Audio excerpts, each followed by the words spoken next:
the Imperial sherbets and underblade sets, the sherbets aren't shaped much after being sprayed, so they have a very satiny, smooth iridescence to them. The plates have a lot of stretch. They're expanded in towards the outside, so you really get the onion skin effect. And on something that's got a heavy spray like this, you're also going to feel roughness on the edge. A lot of people think that's damage. It's just the heavy iridescence, and it's been spread out to the point that it feels like it's rough. If anybody hasn't felt one of those before, it's worthwhile checking that out. Okay, I'm just going to kind of start and go through company by company. All the different companies have their own names and various color names for their products. The first one that I only have one piece of is Central.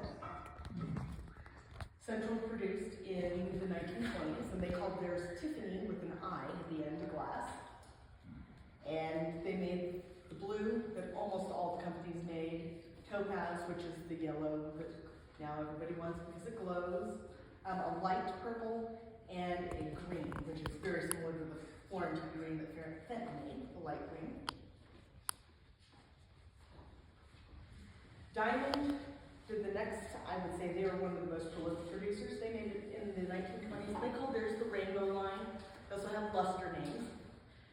One color they're famous for is their Egyptian luster. They're one of the few companies that did a stretch glass over an opaque black. So this really, if you see something that's got really, really heavy iridescence over black, probably diamond Egyptian luster. They also had two purples. There's a darker and a lighter. This is the darker, so this is Midnight Wisteria. There's also a lighter one that's Twilight Wisteria. I would say that most of their glass is characterized by a heavy iridescence. That seems to be fairly common with them. And this is, not theirs. So this is one of the cases where I have to look at base measurements, and there's one other thing. Diamond and Fenton did almost exactly the same ruby colored stretch glass. In this particular bowl, Fenton did not iridize the outside of theirs ruby, generally. Diamond did. So this one is iridized only on the inside, but not on the outside. So that's why I picked it up, checked, like, okay, this is the Fenton version. Okay, and moving on with Fenton. Fenton started their production in 1916 and went through the 20s. A little bit in the early 30s as well. You can find most everything they did in their transparent colors as stretch glass. Even their diamond optics and a few of their other patterns that were in the barware through the Prohibition era. You'll see the colonial candlesticks in multiple sizes. Obviously, these are the Celeste blue, that's pretty prolific. They did candies, they did vases, bowls galore. Another one of their signature shapes is the dolphin handled pieces. So they've got these little fish on them. If you see the little fish, it's probably a Fenton piece. And another interesting thing, they did a lot of reshaping using the same mold. This is the same mold. One's shaped in, one they did as a rolled console bowl. And this is actually the slightly larger size that you will always see. If they put this upwards, it becomes a fan face like this. It's the 8-inch fan. So, and vice versa, if you see a small bowl, this mold can also be made into a small bowl. That's amazing. And so, about a half dozen colors. Their hardest to find by far is amber. There's only about a half dozen pieces made, or known to be made. And I've not even seen one. And I know some of the most prolific Fenton collectors, and I've heard of one. I know somebody that knows somebody that's got a piece. That's as close as I've gotten. Ruby and the royal blue, which is their really deep cobalt, are probably the second hardest to find. So this is one of the ruby pieces. This is this. You can see there's a wide variety in quality of color. So this candlestick, and it is the only one I've been able to find, has a lot better color to it than the bowl does.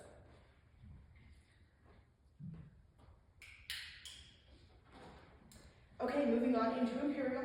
Imperial is one of the companies that did the most with names, and yet there's a few things that we don't know, like what they officially called their Ruby stretch. But they marketed it both as a satin iridescent line and as new art. Also, you'll see some advertisements with it just as Imperial Art Glass. But just to give you an idea of how many names they had for these, they had amber ice, amethyst ice, blue ice, green ice, iris ice, rose ice, pink, pink marigold, pink smoke, blue, sapphire, blue smoke, blue ice, blue crackle, ruby gold, new ruby, let's see, I missed one on there, here we go, pearl amethyst, pearl green, pearl ruby, pearl silver, pearl white, marigold milk, blue smoke milk, peacock iridescent, ruby gold, new ruby iridescent, azure, purple glaze, and Helios. Oh, I love Helios. This was one company? That's all one company. Oh. That's Imperial. And some of them don't really go with what you would think. So this is blue ice. So when you see the blue, and then when it comes out, they, the one that they call sapphires doesn't have as much of a stretch effect to it, but it's gray. There's no blue to it when you look at it. So this is blue according to Imperial. So when I said blue over milk, they use this blue-gray color over milk glass. They also did marigold over milk glass.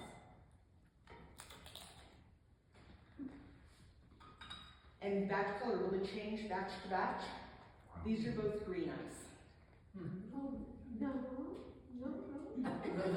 Yes, yes, yes. Are some of the colors, even though they have a different name, they look the same? From company to company, yes.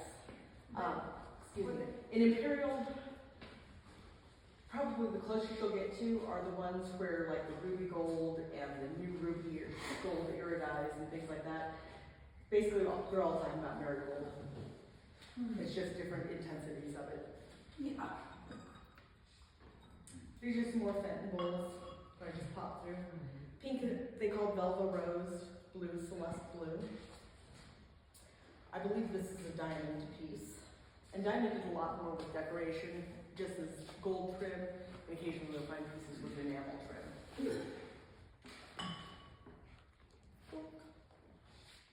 And I mentioned that we didn't know the name for this, but this is one of the big Imperial Amberina stretch pieces.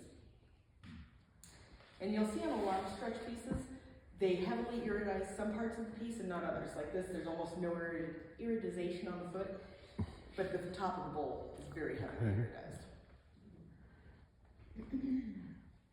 Is that a fruit bowl?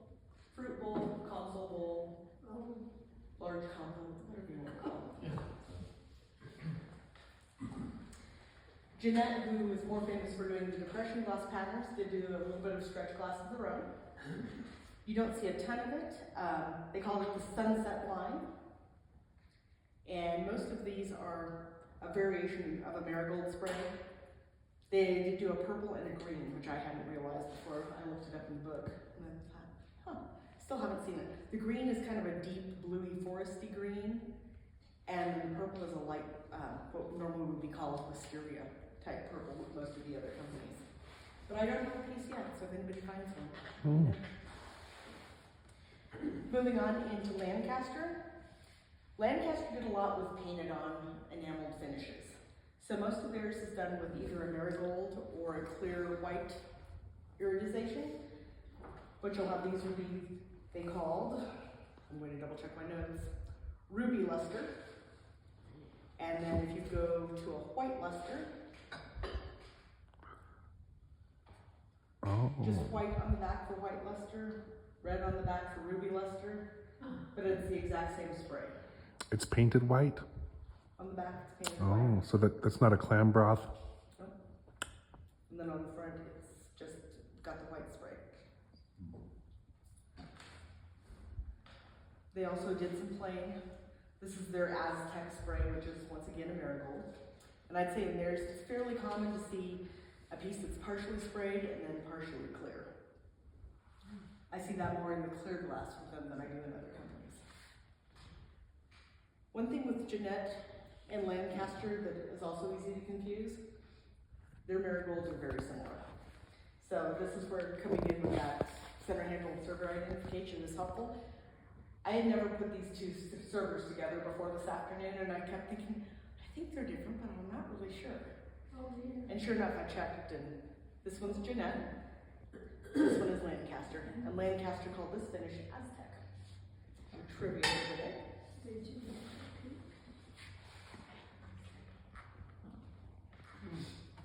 Also, in some of the confusing things, the tall top candies, Fenton and Northwood made, and then these little covered bonbons, Fenton, Northwood, and Diamond made almost exactly alike.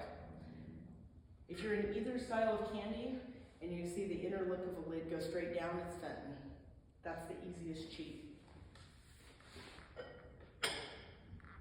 From there on these, there's a few other things that you can look at, but the easiest for me is the little stem on the knob. The skinny one is Diamond, the fatter one's Northwood, but the lip on the inside of these has a tilt out.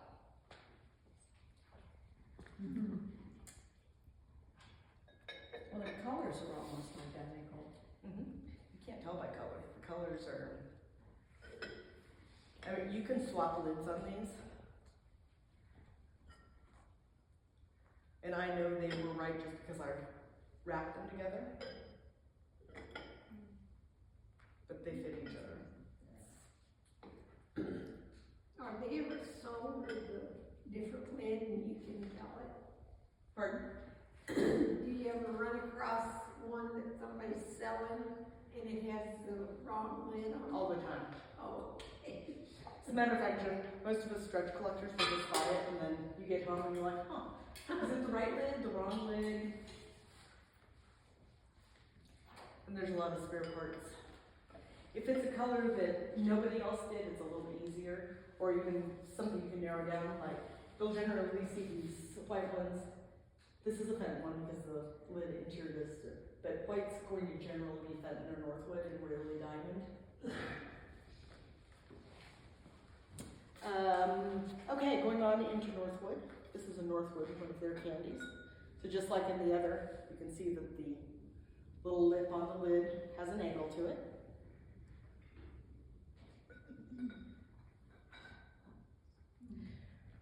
And once again, they did a lot of the same colors as everybody else. Two major exceptions. One is their russet color, which is this olive green.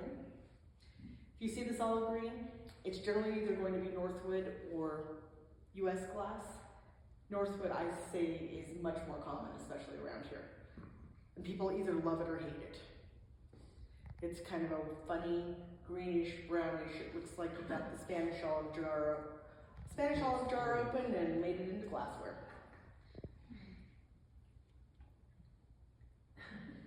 The other unique color that Northwood did is they iridized their jade opaque. So this is their jade blue opaque. And that's one thing that you will never see in Fenton. They did not iridize their opaque colors. So if you see an opaque, unless either you found the first one that anybody knows of, or you either got Northwood or US glass on your hands. Another Northwood typical mold that is easy to identify. They have this little tree trunk base on some, so it's a square base, and it has a bark finish. And generally the bases on these have a lot more iridescence than the bowl parts. But these are just a couple I pulled out. The white in Northwood is a lot harder to find than the blue. But these come in all sorts of different folds and flips and flares. If you see that foot, it's Northwood. And then moving on into US glass, the Tiffin Factory, which I believe is Factory R, and King Glass Factory, which I think is Factory K, both made stretch during the 20s and into the early 30s. Northwood, of course, went out of business in 25. I didn't mention that. Most of the stuff that was produced at the Tiffin Factory, Factory R, as that consortium, was this, the white. So it's just kind of a silvery, pinky iridescence on the clear glass. and the King Glass factory made most of the rest. But they did a wide range of colors as well. They called this their Aurora line. And sometimes you find it with little enhancements of gold. Sometimes you'll get it a little paint or a little decal on it. One of their unique colors is this very light purple. And right now I haven't seen any research that's come up with the original factory name for it, but it almost looks like a sun purple glass, but it is their actual, it's the original color of that glass. They also iridized some of their opaque colors. The only ones I've been able to find so far are jade. So these are both technically the same color. These are both tip and jade. Oh.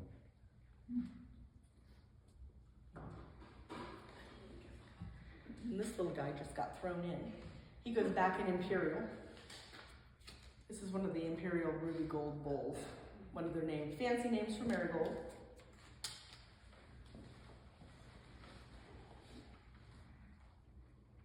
This is on this plate.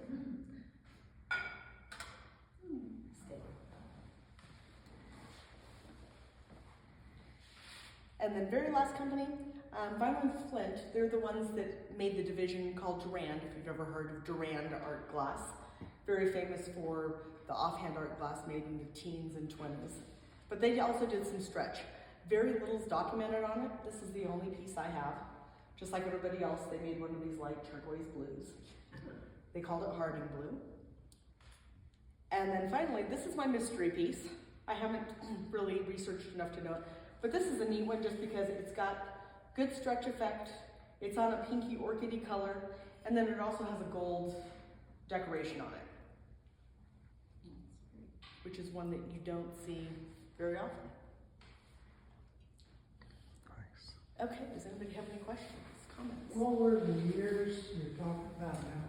Earliest production was 1916 with Fenton and Northwood, and it went up, I believe the latest company in production is Fenton, and I think they quit off at 34 or 35. So is this hard to come by? Not really. No? If you keep your eyes open, and like with anything else, the farther east you go, the more prevalent it is. But most of this I've picked up in Colorado. Are there reproductions that are? So I didn't bring it.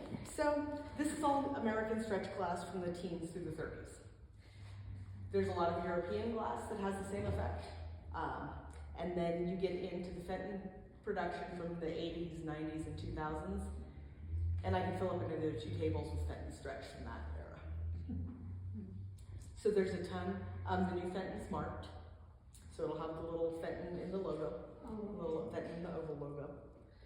And the European, well, if you get a piece, great. I have a few. They're harder to find, and usually you're not going to get a piece by accident.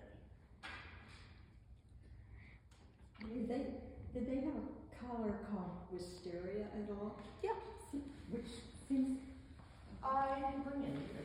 But it's very, a lot of companies had color wisteria. Fenton's looks a lot like this one. I thought this was a wisteria bowl, and then went, oh, that's the diamond bowl. It looks like the same. Diamond called that one Twilight Wisteria. Let me think who else had wisteria. I believe Northwood has a wisteria, and Violin have wisteria?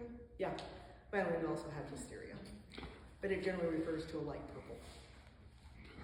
What's the difference between carnival and stretch? For those of us that weren't listening to the Sorry. first sentence, with carnival glass, the piece has its final form before it's sprayed. With stretch glass, it's sprayed and then it's formed, so you get that onion skin effect.